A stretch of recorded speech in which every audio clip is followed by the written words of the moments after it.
Hey guys, welcome back. I hope you are having an amazing day. Let's get right into the stories. The first one is an entitled People Story. The day I first moved into my house was one of great pride and triumph.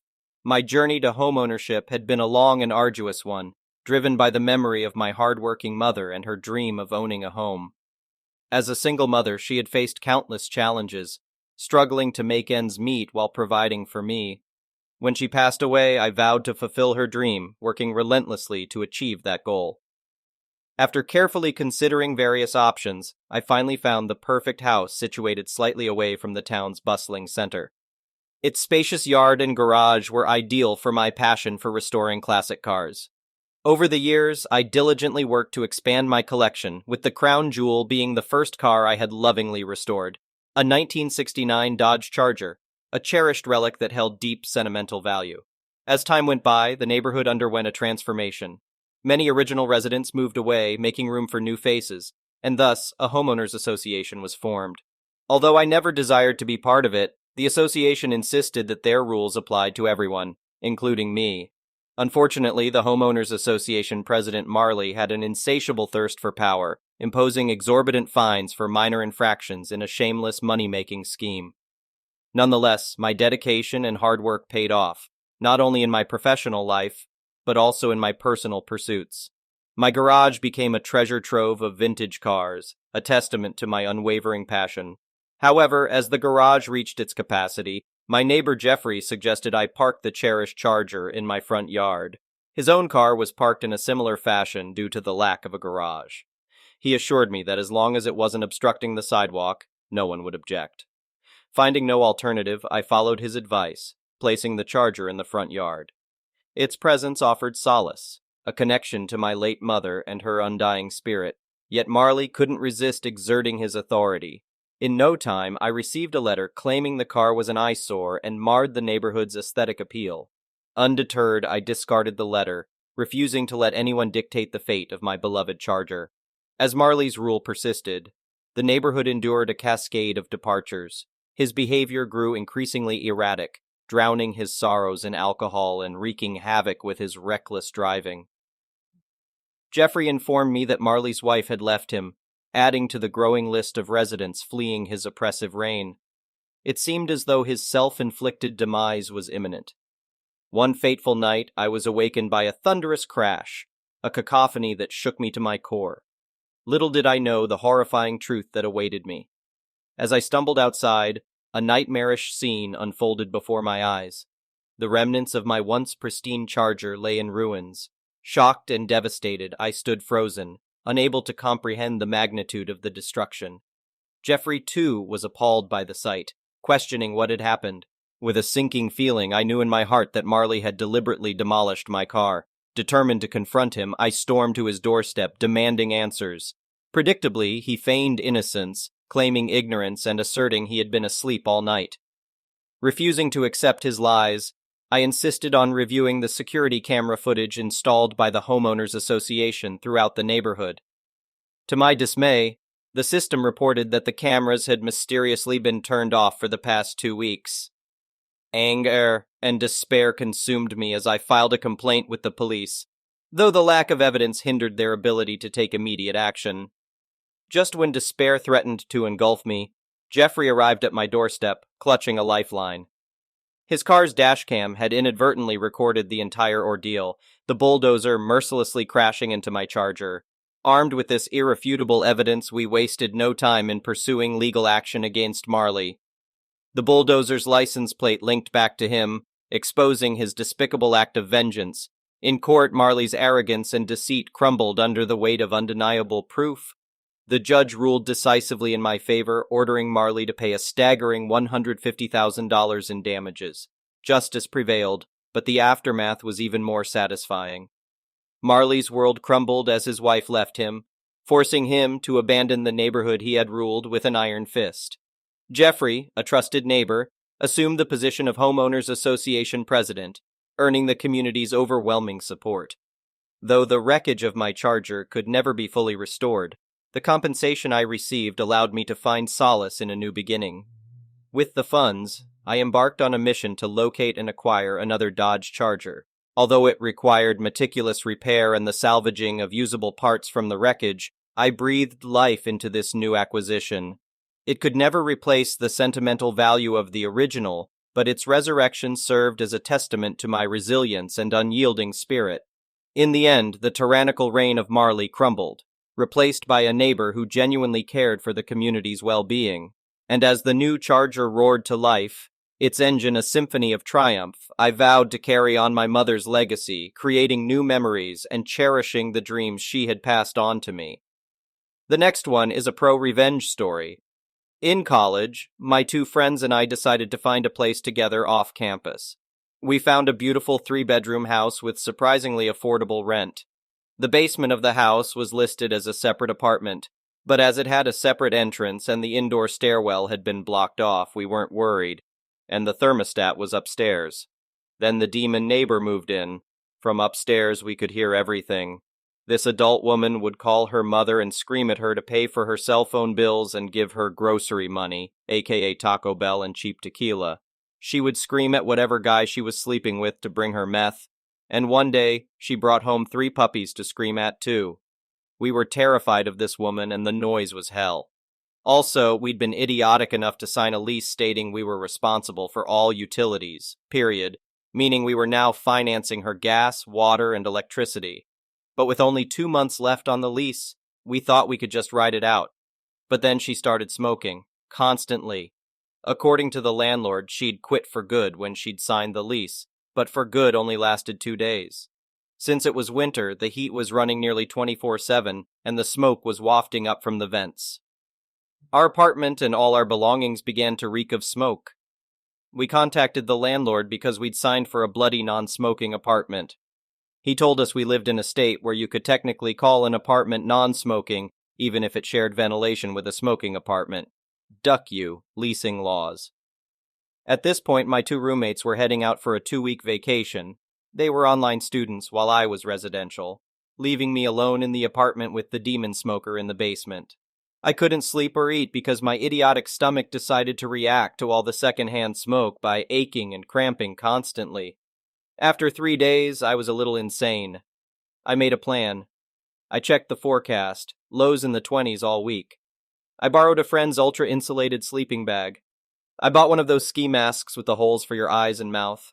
I got out my stocking cap, my silk-long underwear, my woolen socks, and my down parka. I bought tea, hot cocoa, and ramen and prepared to live off a diet of hot liquids, and I turned off the ducking heat. Day 1. She's screaming at her mother for forcing her to move into this frozen crap hole of an apartment. Day 2. She's screaming at her boyfriend, meth dealer, because he won't let her move in with him. Day 3. She's screaming at the landlord about how she's ducking freezing. Day 4. The landlord is at my door. I greet him in full ski mask / parka / stocking cap array, looking like I'm heading out to rob Santa Claus at the North Pole. He asks me if I don't find it a little chilly in the house. I reply I'd found all the cigarette smoke a little warm. Day 5. She's screaming about the idiots upstairs to anyone who will listen. And I'm sitting upstairs clutching my car keys and my pepper spray with 911 typed into my phone. She finally decides she's ducking leaving and moving in with Greg, even though he just got out for stabbing Travis, and he lives in that ducking creepy house in the woods with all those a-hole biting dogs. Day 6, she's gone. I silently bless Greg. Moral of the story, there's a bloody reason the rent seems too good to be true. The next one is a petty revenge story. My neighbors have 9 cars in total parked on the street. They always park 2 of those cars in front of my house and won't move them for the entire week. We have a regulation where I live that states you can't leave your car parked for more than 48 hours in the same spot. My neighbors have a pretty big driveway where they can fit 4 cars, but it's always empty. They have told me they don't like to leave their driveway with cars because it looks tacky. Over half of the cars they have, they don't even use. They just use them to save parking spots for themselves. In 2021, I noticed they were building a second unit behind their main house. I noticed that they completed the house in under a month. This raised some red flags because it takes anywhere from 2-3 months, with city inspections taking the majority of the time. I submitted a ticket with my city through the app and advised them that there might be some illegal residential building without permits. I didn't think much of it until a year later. I noticed my neighbors tearing down their second unit last week. Word got around our block that a city inspector was there making sure everything was being torn down. Based on the materials and labor they put into their second unit, it must have cost them over $100,000. The next one is a malicious compliance story. Years ago, I was a low-level IT manager at a major media company. My team was understaffed with too many projects to handle and no IT tester to test our apps. Consequently, the programmers, the product owner, a non-technical member from the business side, and I had to test the apps ourselves. The IT director, my boss, never assisted with these issues due to budget constraints. It was widely known that the company had been facing major financial problems for years. It was challenging, but we managed to take care of our apps adequately. Our primary project involved redesigning our sports news app, which generated substantial revenue through mobile ads. The app was over 8 years old and worked like a very old car.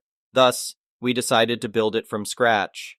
However, progress was slow since we also had to update and fix numerous other apps, and we were essentially operating with a skeleton crew. The problems began when the product owner left and was replaced by someone who, in my opinion, was completely unsuitable for the role. This individual displayed a lack of concern for the product, the users, and her colleagues. Her only priority was to please her boss, a business director. She was essentially an ideal yes man. Moreover, she was lazy and lacked any genuine experience or knowledge in mobile app development. She never undertook any significant tasks that the former product owner had handled. Her activities mainly involved organizing and attending meetings, drinking coffee, and idling away time on the internet. This wasn't a major issue for me since I performed my job well and everything was progressing as planned. Furthermore, her behavior was somewhat acceptable. However, the crucial point is that she never tested the app, nor did she have any interest in understanding it. In fact, I can't recall ever seeing her use any of our apps. One day, she informed us about an internal deadline for completing our app, which was set for February 1st, nearly a full year later. However, this deadline was merely for budgeting purposes, and wasn't particularly significant for in-house projects in any sensible company. We explained to her that given our responsibilities and the shortage of programmers, the chances of completing every planned function were close to zero.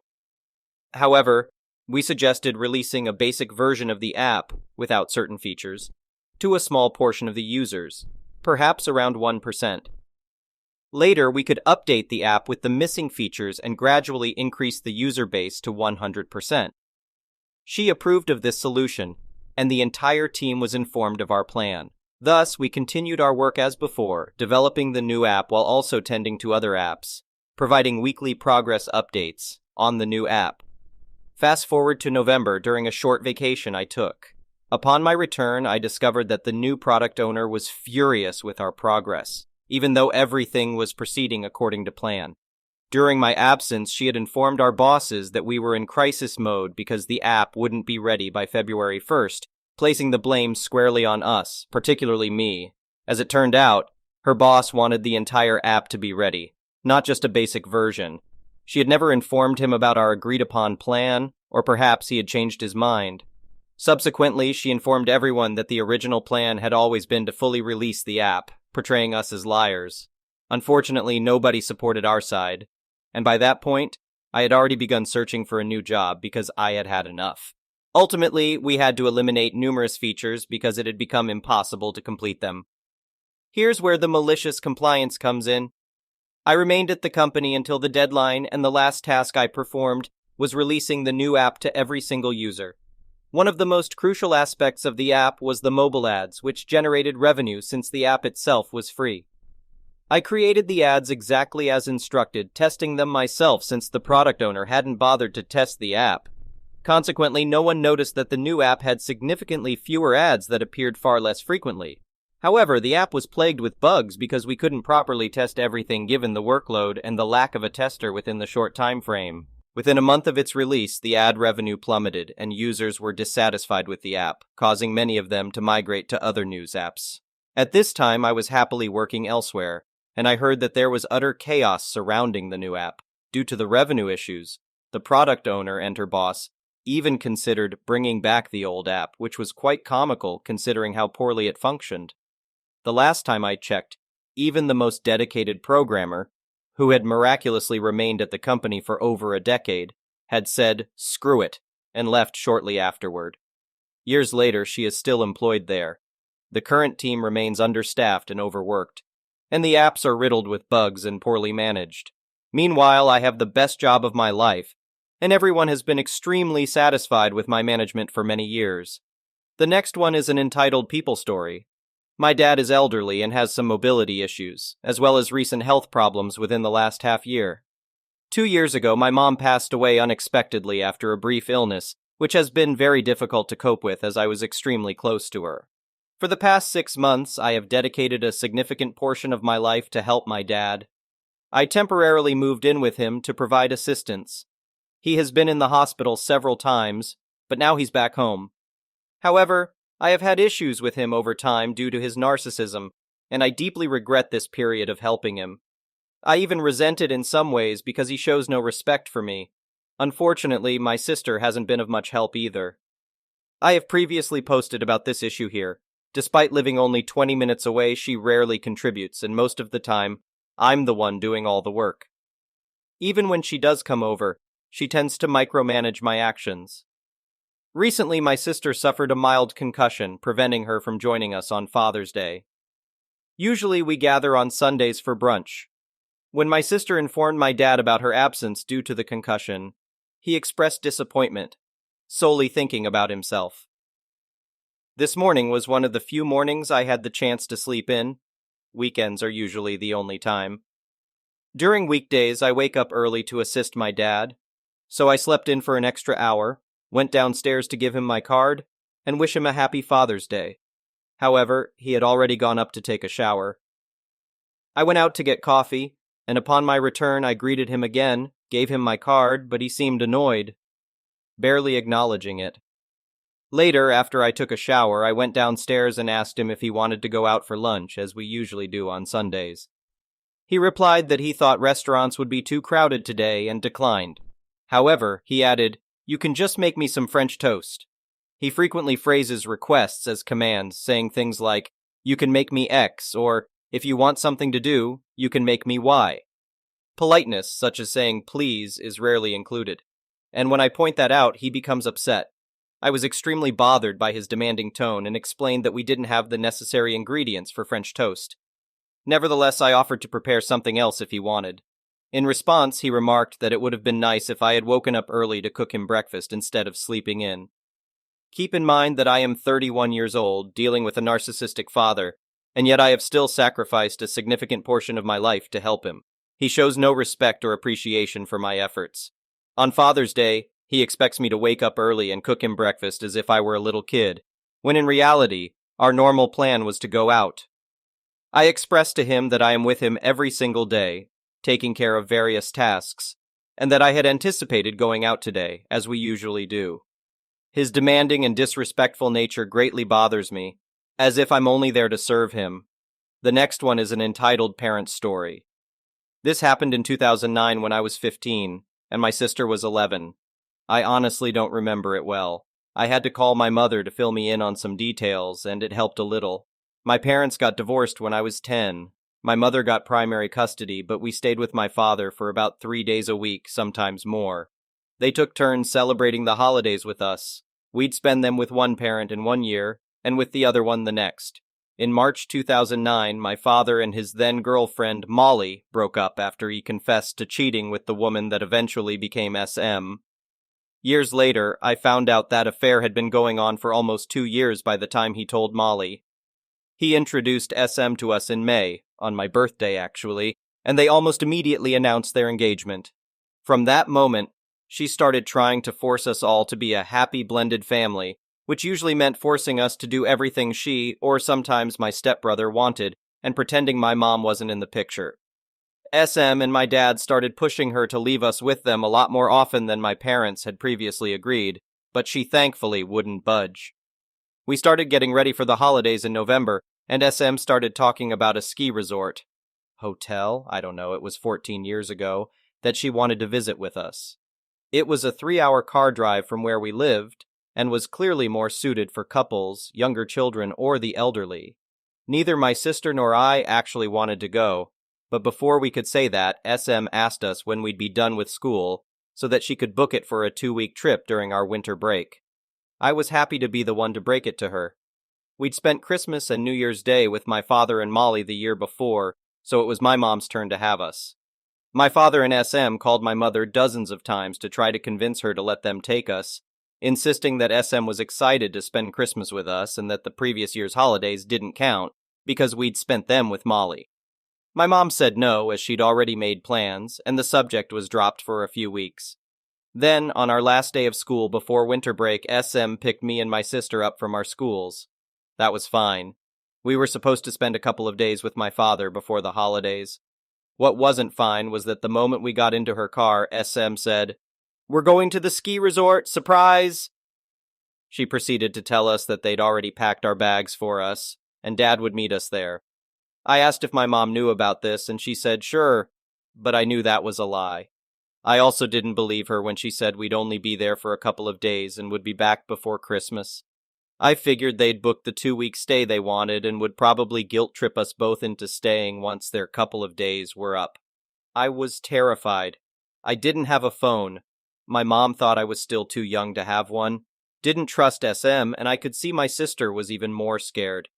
I told SM we didn't want to go. She said, "Fine, let's just pick Stepbrother up from school."